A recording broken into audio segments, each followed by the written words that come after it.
Alhamdulillah, wassalatu wassalamu ala rasulillah wa ala alihi wa sahbihi wa man wala. I have to confess first of all that to make any scholarly comment, you need to read the book which I just received today. And even though it was sent electronically, I'm just in transition from an overseas trip to here. So the book is worth more in-depth comments. But I'd like just to take two issues. The issue of fatwa and apostasy. On the issue of apostasy, since I'm familiar with the writing of Dr. Abdullah Saeed and Dr. Taha Jabir, I have no disagreement with their approach.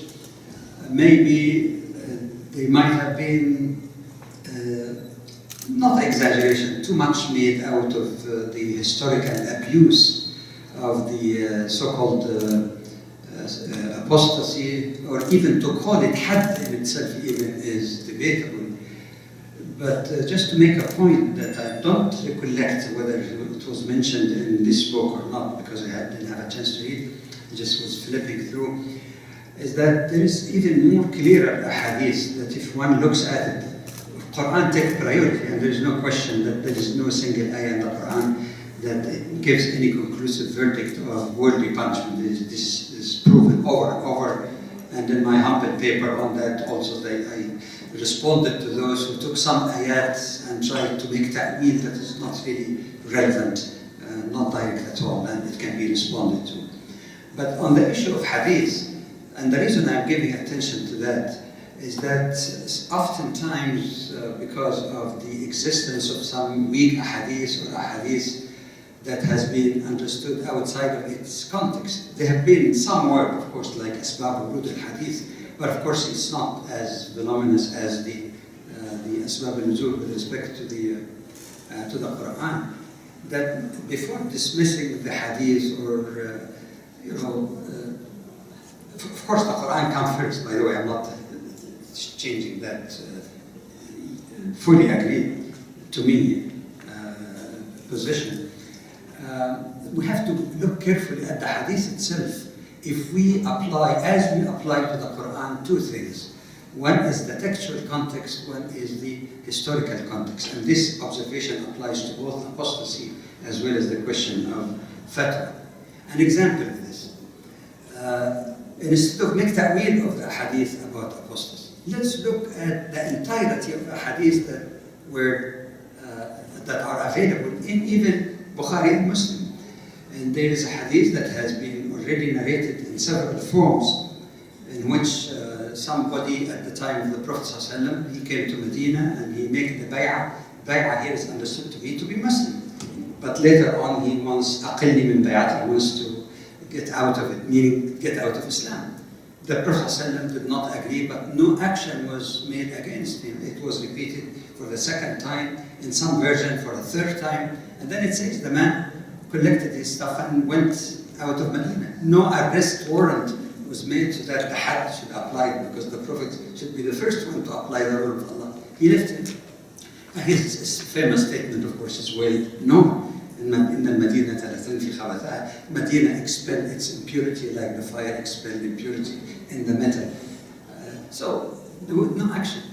But then if you look at the other hadith, the strongest hadith that has been used as an excuse by some that there is clear evidence of capital punishment, مَنْ بَدَّلَ دِينَهُ فَاقْتُلُوهُ.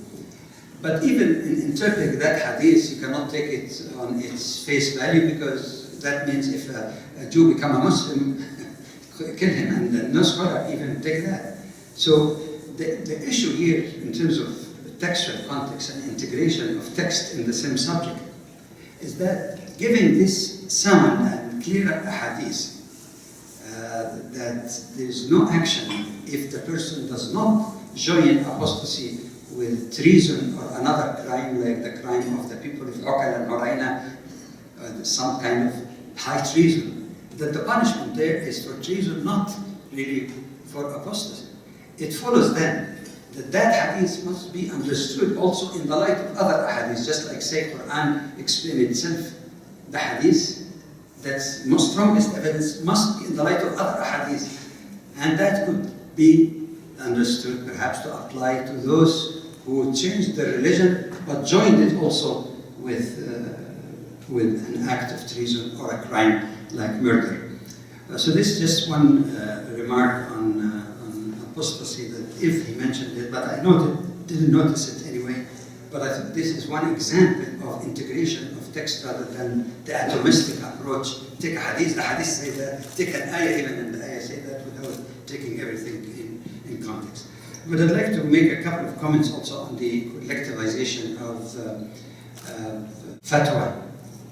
Some of the remarks made by Dr. Ahmad and also by Dr. Shah. I'd like just to make a point of hope that there are efforts already going to meet those challenges of collectivization.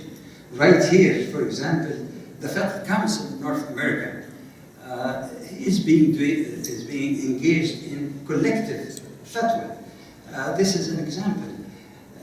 The European Council of Fatwa and Research is doing the same. Maybe both councils are working under the broad rubric of minority fiqh, but minority fiqh is fiqh. It is not a totally new fiqh, it's simply application to the same traditional methodology of verification and so on, or producing the fatwa, but giving more attention to something which is already in Sharia from the very beginning. That is the second context, the textual context, but there is also the historical context. It is well known also, one of the sources of Sharia is al-urf, the custom, which may change also the ruling, and they say the ruling may change if we understand the illah or the effective reasoning behind it. It could also change, which is something that has been widely accepted for this. So I feel perhaps that the notion of bankruptcy of jurists and so on, maybe it has some grain of truth, but I feel it probably is too much of a generalization, because every time there were some people who had the scholarship and analytical ability down through the centuries. Maybe, I admit, they're not in the same number and influence as the early jurists were. The question of the collectivization has a number of benefits, to which Dr. Shah and also Dr. Ahmad alluded to. Number one, if you look at the constitution of those, of course you need to get some harmonious people, not that they believe in one madhab or the other, but at least those who are open to the need for renewal and rejuvenation in the process of juridical interpretation, but not by something imposed from outside because they criticize us, but something that is authentic and stems from our own paradigms and our own heritage as Muslims.